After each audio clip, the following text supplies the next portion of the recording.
I swear like every time I get in front of the camera, I forget how to do this.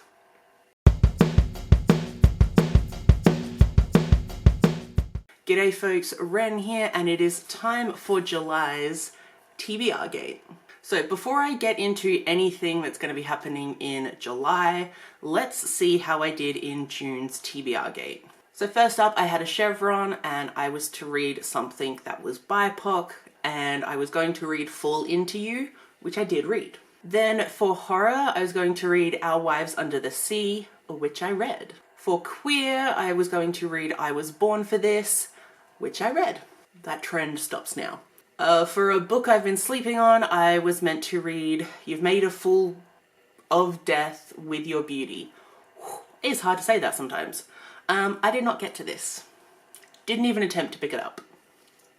Oops. For Start a Series, I was going to read The Land of Raw, which I did read. For a 5-star prediction, I was going to read Cherry Magic Volume 1, and I read it. Yep. Then I had a Chevron that had a hive ship on it, so I had to read 2 books. So the first one, I had to read a book by an Indigenous author, and I was meant to read, I don't know what the title is and what's the series title, but like Nira, Deep Time Traveler. I think book 1 is The Broken Rainbow? Potentially, there's a lot of words on that cover, but I read that. Then I was meant to read a gifted book, so for that I picked Snapdragon, which I did read. For standalone, I was going to read Kiss Her Once for Me. Didn't get to it, thought I'd be able to squeeze it in at the end of June, but nope, didn't happen. Then I had another Chevron, and I had to read from an author I've only read from once before, and for that I picked Spell Hacker. Didn't read it. Hello darling, I'm over here. Hello. Then the last prompt I had was a friend pick. So I got Jonah to pick me a book, and he picked Black Wings Beating. I'm sorry, Jonah, I didn't get to this. I'm so sorry. I will read it one day. You've made me more like interested in reading it, but I didn't get to it. Sorry. From that, we can surmise that I did not get a ZPM, which sucks.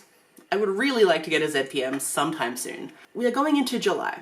July is my birthday month. I am turning 31 in a day. As of filming this, tomorrow is my birthday.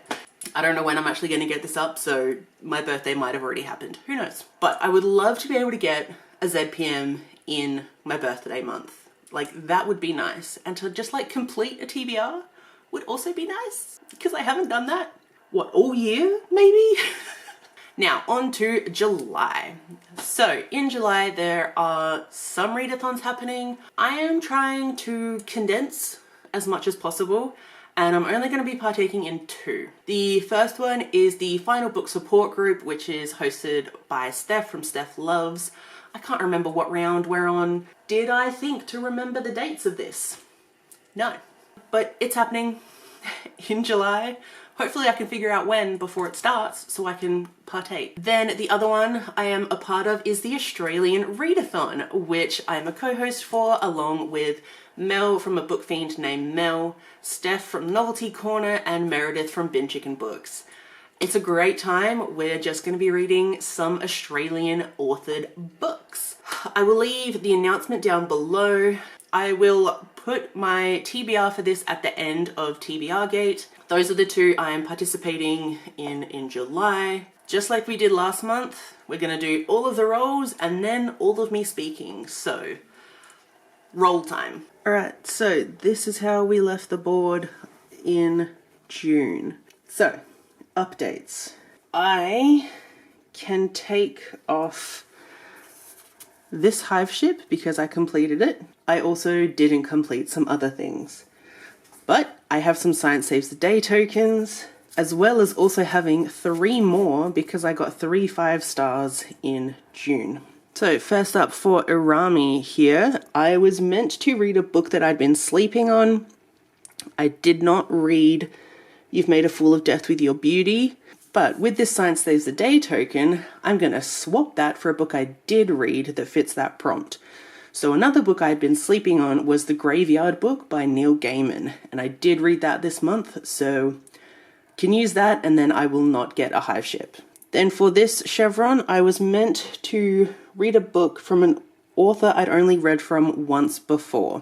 I didn't end up reading Spell Hacker, but with this Science Saves the Day token, I can swap that out. So I ended up reading They Were Here Before Us by Eric LaRocca, which I have only read You've Lost a Lot of Blood from Eric LaRocca, so that counts, and I don't need a hive ship for that.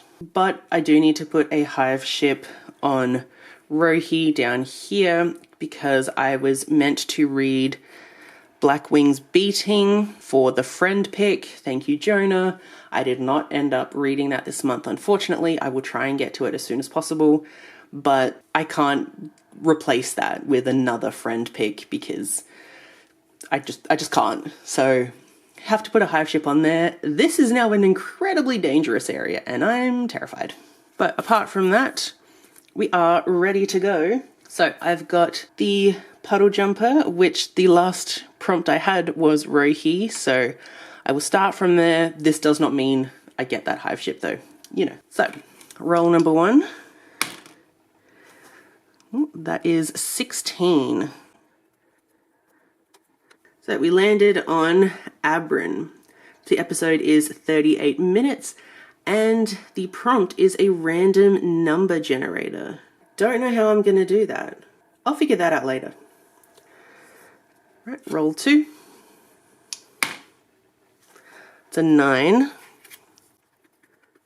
Of course, it's a Chevron. That means we have to pick a character card, and your character cards do not relate to the 7 rolls that I need. So, extra stress for me. Alright, let's go with this top one. We have Dr. Peter Groden, which I got last month. Should I take him out and go for a new one? Yeah, alright, we'll go for a new one. So, whoever's on the bottom here. Ooh, Jeannie Miller. Lovely. So that is a book with a disability or a romance. Very, very nice. Alright, let's roll again. That's a 2. So we landed on Carpo. The episode is Hide and Seek, and the prompt is a dark cover. Nice and simple, very, very good. Right, next roll. Ooh. That is a 3.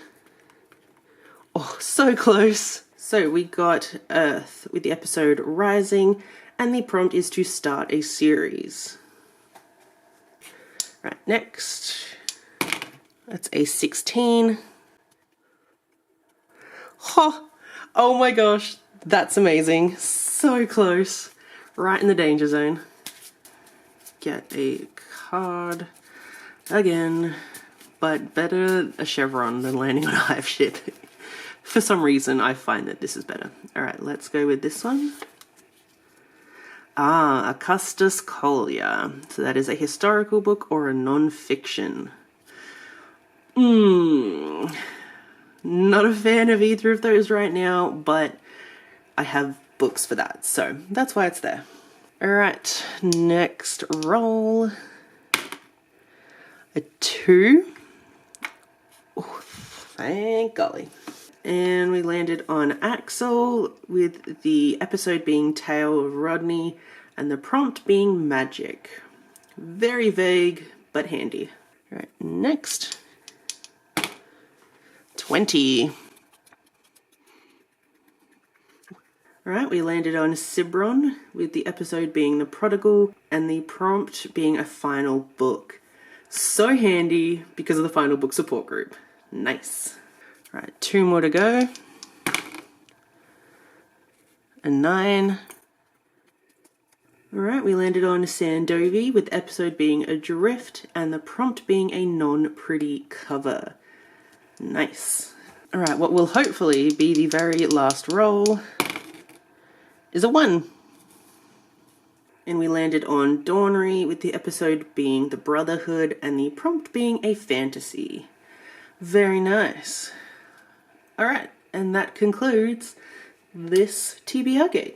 Right, so the first glyph I landed on was Abrin, and the episode for that is 38 minutes, so the prompt I chose for that was a random number generator. I think what I'm gonna do, get out my handy dandy phone. Okay, so I was gonna do that I have 6 bookcases, and I would put a 1 to 6. I have a spinner wheel already set up that's 1 to 5. And I think what I'll do is 2 bookshelves here are kind of, only half of them are usable, so I'll combine them into one and they'll be number 5.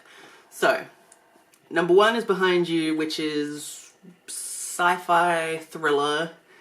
Number 2 is queer. Number 3 is queer. Number 4 is manga graphic novel. And number 5 is fantasy and contemporary. So, we'll spin, we'll pick the shelf, then we might spin again for the shelf of the shelf, and then we'll see what's available and figure it out from there. Let's start. Ooh, that's loud.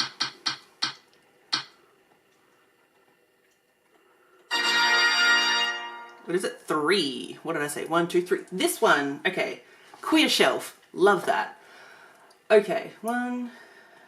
I don't have anything on there to read. 1, 2, 3, 4. So technically there are 5 separate shelves on this bookcase, but one entire shelf I've read everything from. Let's just take you over here. It's this shelf. Not that you can see much of it, but it's this one. So, there are 5 shelves here. Let's pick again.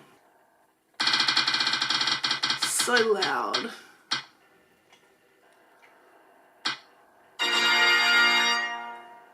Shelf 2. The one I've read everything off of. Okay. Do I want to reread any of these? These are some of my favorites. Don't necessarily want to reread any right now. So let's just spin again. After all that, let's spin again.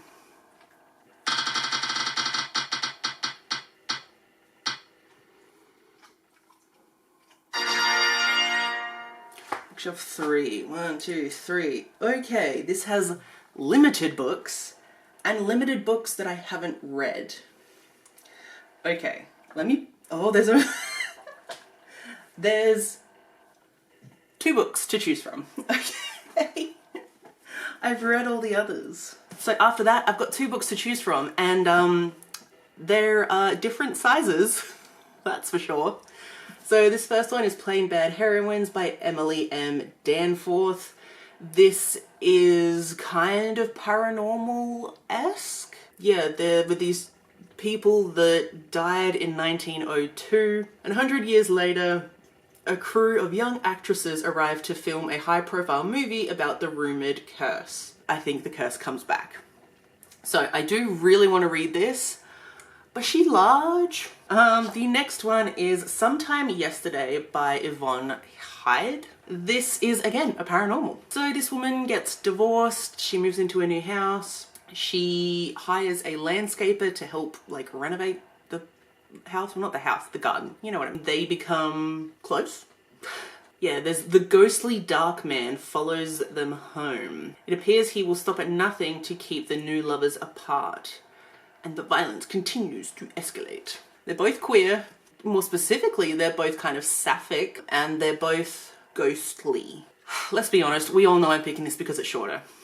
So I'm gonna read this one. So next I landed on a Chevron, and the card I picked was Jeannie Miller.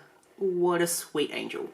So the prompts that I could choose from for Jeannie were disability or romance. In a way, I've done both. So for this, I'm going to read The Invisible Man and His Soon-to-Be Wife, Volume 1 by Iwato Benek. Oh, Beneko, there's an O there. That was awful, I'm so sorry.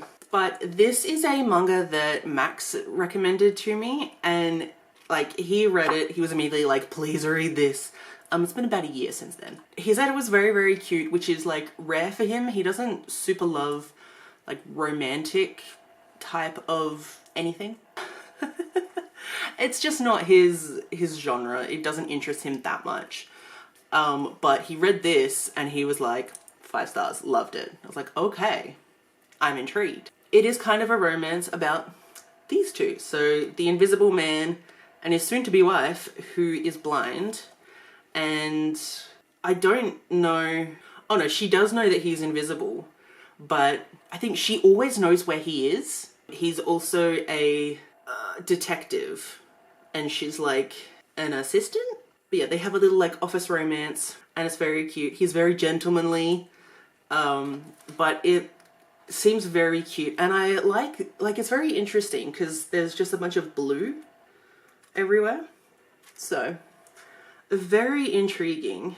I just am very much in the mood for just really adorable romances, and it seems like this will be that. So next I landed on Carpo, with the episode for that being Hide and Seek, and the prompt being a dark cover. I needed to put this book in, okay?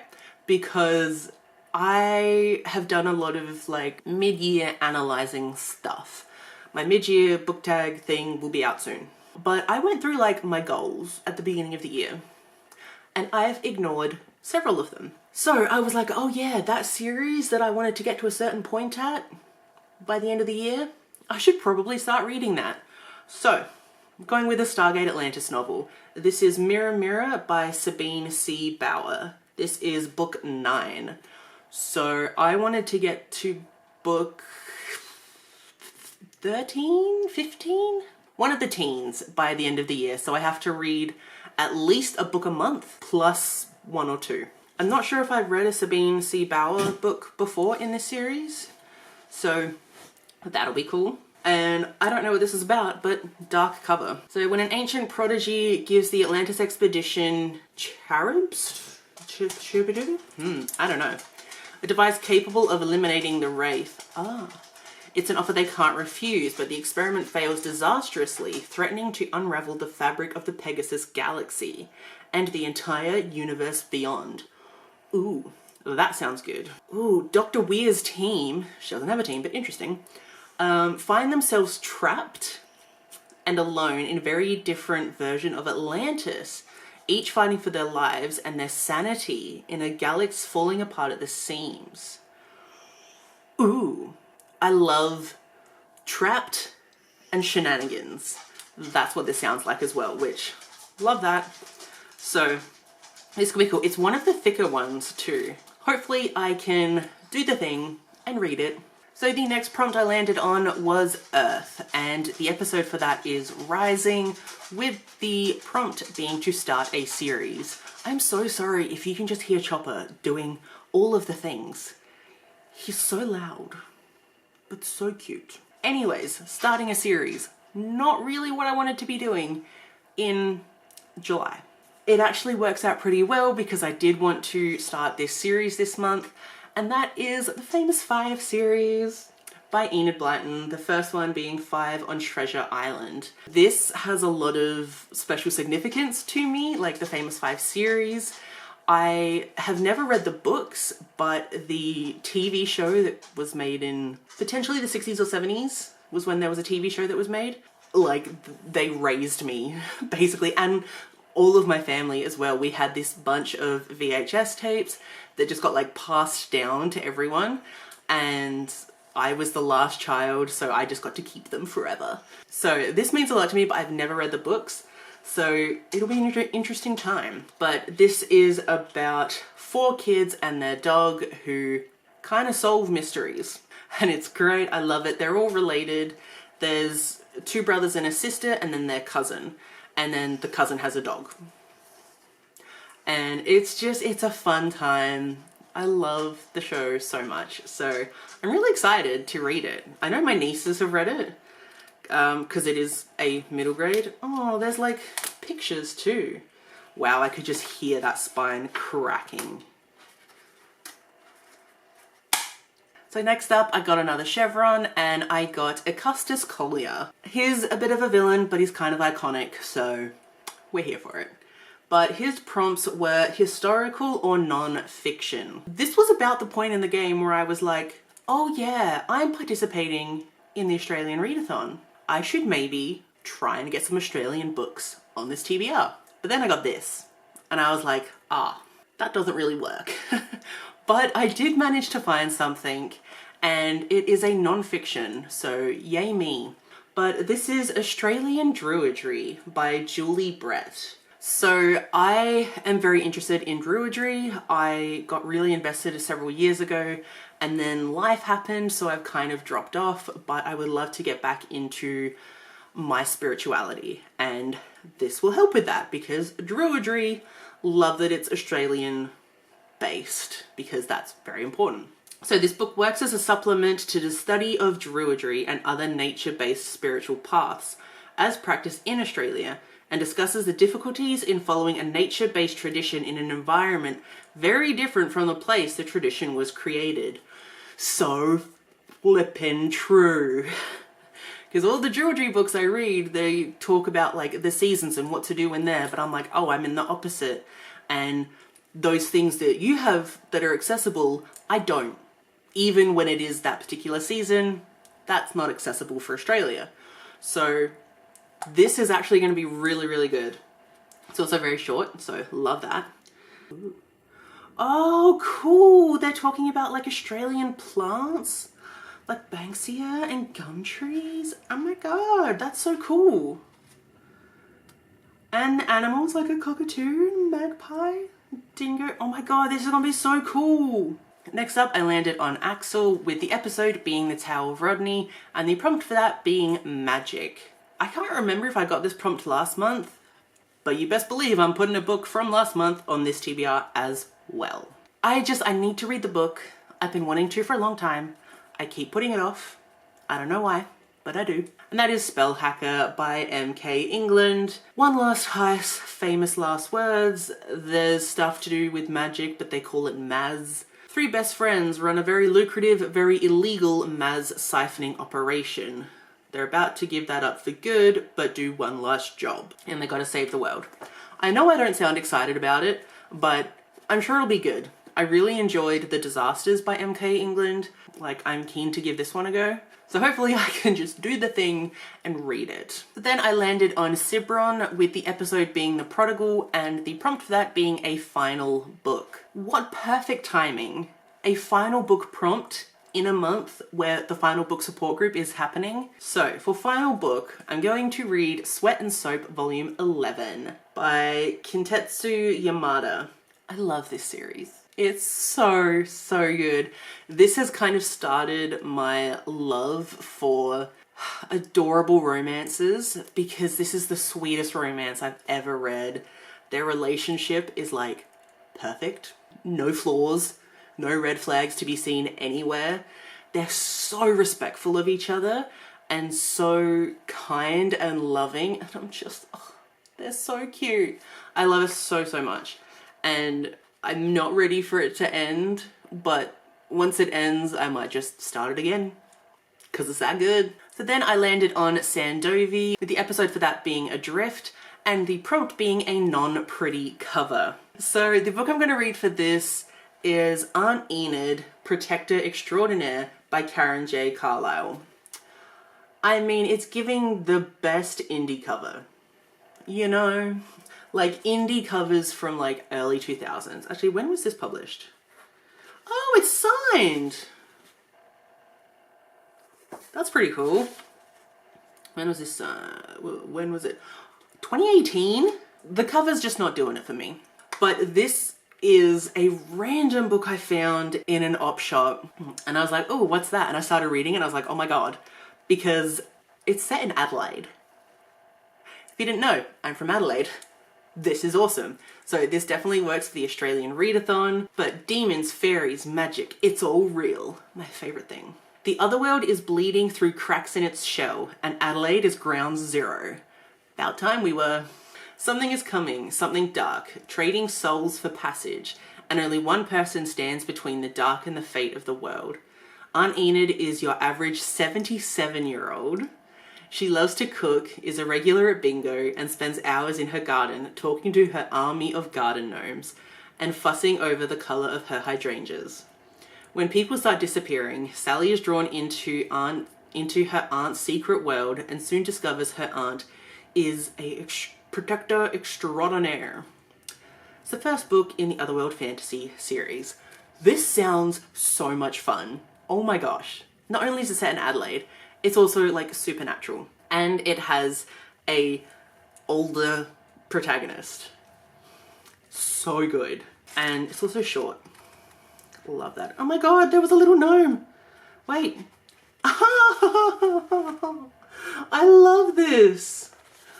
That's so cute. So then the last glyph that I landed on was Dawnry, with the episode being the Brotherhood and the prompt for that being a fantasy. There is actually a fantasy book series that I really want to get to and finish. So I don't know why every time I hold it up, but like some people, I think it was Chelsea maybe, where she was like, I know what this is by just me holding this up because I don't have the dust jacket. She was like, I already know what it is. I was like, that's impressive. So this is Deltora Quest. This is the bind up of all 8 books, question mark. 1, 2, 3, 4, 5, 6, 7, 8. Yeah, 8 books. This is by Emily Rodda. This is a middle grade fantasy series. It's a really fun time. I am up to book 7, which is The Valley of the Lost. I'm gonna try and read both The Valley of the Lost and Return to Del this month, because they're only like 100 pages each, and it's actually been really fun to just like open this up and like read physically, and it has never felt like a chore to read these, which is just awesome. There's not too much I can say about it being this far into the series, but it's about this guy on a quest to save the world, kind of. He has a kind of quest to find a bunch of gems that have magical powers, and once he has all of them, he can defeat the evil overlord. That's a really basic explanation of it, but it's really fun. We have some great characters, some really interesting like worlds within worlds here. Like some of the places they go to are really interesting, and the magic of the gems is also just super interesting. So I really love this. Like, this is top-notch middle grade. All right, that's gonna be it for TBRGate. But now, some extras. For Final Book Support Group, I really didn't plan much of it. I want to read, obviously, book 7 and 8 of the Deltora Quest. I want to read the last volume of Sweat and Soap. I think I have... volume 6 and 7 of The Masterful Cat is not depressed again. Wait, is depressed again today? Long title. There was another one. Where did it go? Here. And then I have volume 2 of I'm Kinda Chubby and I'm Your Hero. So far, this is the last volume. Not sure about what's happening with that. So that's kind of all that's like on my radar in a way, but like I'm also reading some sequels. I'm also reading number 9 in the Stargate Atlantis series, so there's that. I have some options. I'm kind of just going to see what I feel like reading when the time comes. Okay, then for the Australian Readathon, I haven't like fully planned out what I want to read in all of the prompts from the bingo board. There's some that I don't know if they will fit, so I'm just going to read it and hope for the best. Let's start with the group read, which is When Things Happen Together by Jordan Clayton Lewis. This was a book I randomly found on Google when I was Googling queer Australian book. And this was the first thing that popped up, and I was like, hello, haven't seen you before. We're gonna give it a go. And it sounds very interesting. It's about these like 2, I don't know if I want to call them backpackers. Okay, let's see. The 2 travelers on the ultimate Australian road trip. 2 numbers that will change their lives forever. So yeah, these 2 guys from different parts of the world. Yeah, they randomly meet. One's British, one's Irish, and they spend some time together and then go on a road trip together. But they keep seeing the numbers 1122 everywhere, and they don't know what it means. So that sounds very intriguing. I know I'm not doing it any justice at all. I think I explained it better in the announcement video, so I will leave that linked because I'm tired. But yeah, so this one will work for LGBTQIA+. Red on the cover, his shorts are red. Potentially a coastal setting, I'm not too sure. but usually when people do road trips in Australia, they do the coasts, so that. It could be your favorite genre if you like contemporary romance. Could be that. Doesn't work for me. My favorite genre is paranormal, but that's fine. Animal on the cover. Do we have any animals? No animals. It can go for your free space as well, and of course it fits the group book spot. There's that one. Hopefully it's a good time. Again, I gotta read this physically, so we'll see how I go with physical reading. 266, so that's not too much. Oh my gosh, I love this. So in the acknowledgements, the author is like, firstly, I pay my respects to the traditional owners of the country on which this story was written and mentioned in its pages. That's so good. Yes. Okay, so for a First Nations author, I originally had something else in this place, but then I went shopping and bought a book because I heard it had come out, and that is Wheeler 3. So excited. So this is Wheeler the Koori Warrior. This is book 3, Protectors, by Jordan Gould and Richard Pritchard. I love this series. It's a middle grade fantasy series, very historical one because it is set in, I don't know what, whoa, that looks cool. But it's set during the time of megafauna. Archaeologist me is very upset that I don't remember what that period is called. Whoopsie doopsie. But this, oh, look at it, it's so cool. I can't get over this. So freaking cool. So this is about Wheeler becoming the Koori warrior, so a warrior fighting for her people. In book 1, her people were taken by dragons. Not just the people, but the animals were also taken, and she now has to save them. To do that, she has to go and like collect totems, and they are connected to these magical animals that are guardians. You know, I'm not explaining it well. I love this series. It is very fun. So again, I have to read this physically, but I don't mind because, oh my god, the spiders. I know you can't see that well. I'm doing this with one hand, but ugh, scary. What are you? Interesting. So cool. So I'm very, very excited for this. I cannot wait to start reading it. So good. Then for Red on the cover, going to read Gap Year in Ghost Town by Michael Pryor. So this is a paranormal YA book.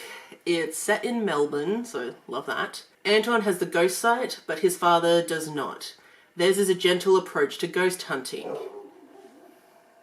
Chopper approves. Rani Cross, combat-skilled ghost hunter from the Company of the Righteous, is all about the slashing. Anton and Rani don't see eye to eye, but with a massive spike in violent ghost manifestations, they must find a way to work together. Yeah, Anton must use his gap year to decide if he really wants in on the whole ghost hunting biz. So that sounds fun. I love ghost hunting. And also this cover is just awesome. Really cool that it's like set in Australia and ghosts in Australia. Love that. Then for my favorite genre, which is paranormal, we're going to use Aunt Enid, Protector Extraordinaire, because it's paranormal. I love paranormal, so yeah. So then for an animal on the cover, I am going to do Son of Sin by Omar Saker. Please let me have this. Animal is a general term, okay? It says Omar Saker deftly weaves a multifaceted tale brimming with angels and jinn, racist kangaroos, and adoring bats, examining with a poet's eye the destructive impetus of repressed desire and the complexities that make us human. That sounds cool. This is the legacy left to Jamal Smith, a young queer Muslim trying to escape a past in which memory and rumour trace ugly shapes in the dark. Torn between faith and fear, gossip and gospel, family and friendship, Jamal must find a way to test the limits of love. This also sounds kind of emotional, but also sounds fantastic. So another book that I bought recently that I really want to read, but I wasn't sure if it like necessarily fit. So that is Wrong Answers Only by Tobias Madden. I read Anything But Fine. That's what I read. I read that recently. Absolutely loved it so much. Very, very unexpected. But I loved it, so I really want to read more of Tobias Madden's work, and I bought this one recently. This is about Marco, and he is on a cruise ship. So it says Marco should be at university studying biomedicine. Instead, he's been sent to live on a cruise ship in the Mediterranean with his estranged uncle, all because of a blip everyone else is convinced was a panic attack, which it most definitely was not. Even though Marco's trip is supposed to provide answers about himself, about his family, all he finds on board the Ocean Melody are more and more questions. But then his best friend Cece proposes a new plan. For someone who has always done the right thing in every possible way, it's time for Marco to get a few things wrong. And hooking up with a hot dancer from the ship is only the beginning. It sounds fun and interesting, and I want to know if Tobias Madden is gonna become a favorite author, because I loved Anything But Fine so much that I really want to love this too. So it's not set in Australia, but the author is Australian.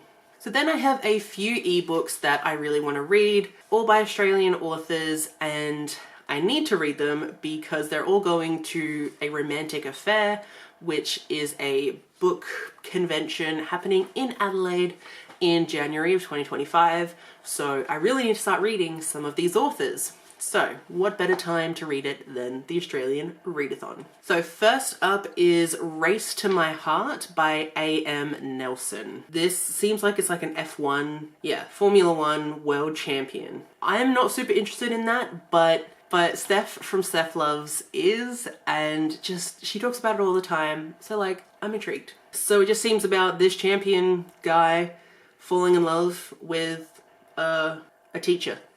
Ooh, and it's set in Melbourne. So it just seems to be I don't want to say typical romance, that doesn't sound very good, but it's so short, it's only 96 pages, and it just seems to be kind of like this famous guy falls for this not famous girl, and then they have to try and figure that out. As well as apparently he's kind of a jerk at first, so that could be interesting. So next up is The Fairy's Fate by Gemma Black. So we have Avery as one of the last living fairies in the modern world. Her existence carries an unusual curse. A potent gift to siphon the life force from her lovers in order to sustain her own. Haunted by close calls and unwilling to sacrifice mortal souls for her own survival, Avery swears off all men, instead choosing to work in places that generate lust, feeding herself the bare minimum in order to survive. After her sanctuary, a fetish club, is discovered by those who want to use her powers for their own gain, she escapes across Australia, love that. Ooh, but fate has other plans. In the shadow of the night, 3 extraordinary men emerge, each bearing a secret of their own. A protective dragon shifter, a playful vampire, and a seemingly stone-hearted gargoyle are drawn together by an inexplicable force that whispers of destiny. Ooh. So, potentially a why choose? So next up, we have Devil's Night in the White City by E.J. Campbell. Okay, only 2 things are certain. 1, the infamous quartet of serial killers that the media often dubs the Whitechapel Four are no mere urban legend. 2, that once a year, for a duration of Devil's Night, all semblance of civility completely falls away. Anarchy rules. The White City burns. And that's when the Deadly Four really come out to play. Ooh. Okay, so this predates any of the twisted meet cutes that you'll read about in book 1. Okay, so this is gonna be a romance. Interesting. Very interesting. It does give the Purge vibes, which I love the Purge. It's great. Great movies. But this sounds like it could be fun. I love serial killers. I've said it before. I'll say it again. They're great. And this just seems like carnage, which I'm definitely here for. And then the last one is Broken Fawn by Alexandra K. Martin. Just look at that cover. Stunning. Stunning. This is the one when I read the synopsis, I was like, oh my god, I need to read that. Ooh, I'm just one of the many experiments born and bred in the Ark, a secret government facility that's been playing God with DNA of both humans and animals, creating brand new species right under everyone's nose. The broken, as we've been dubbed, have been genetically spliced with predators in the hope of forming the perfect army. What we're meant to be fighting for, however, is anyone's guess. But what use is a broken fawn? Within the walls of the compound, I'm nothing, vulnerable. One of the few prey surrounded by those created and trained to go right for the throat without an ounce of mercy. My saving grace comes in the form of 8 broken that have taken me under their wing. Even they might not be strong enough to keep the biggest predators in the ark at bay. The humans in charge, hell-bent on breaking all of us down and taming the beasts within. A reverse harem paranormal romance. The main character can and will choose more than one love interest. Ooh, it just sounds fun. I get vibes of Beastairs, which I wanted to love if it wasn't super sexual. I didn't know that was a thing. Cool boy, it definitely was, and they were teenagers, so no thank you. But if that had been like grown up, then maybe. But it gives like that vibe of prey and predator getting along in more ways than one. I don't know, but it sounds like a fun time. So I think that's all of the books I wanted to read this month. Knowing me, there'll be at least 10 others that I end up reading instead of some of these, but we're gonna try our best. That's gonna be it. So please let me know if you've read any of these books and what you think of them. Are you participating in the Final Book Support Group or the Australian Readathon? Let me know. What are you reading for those? But that's going to be it. So thank you so much for watching, and I'll see you in my next one. Bye.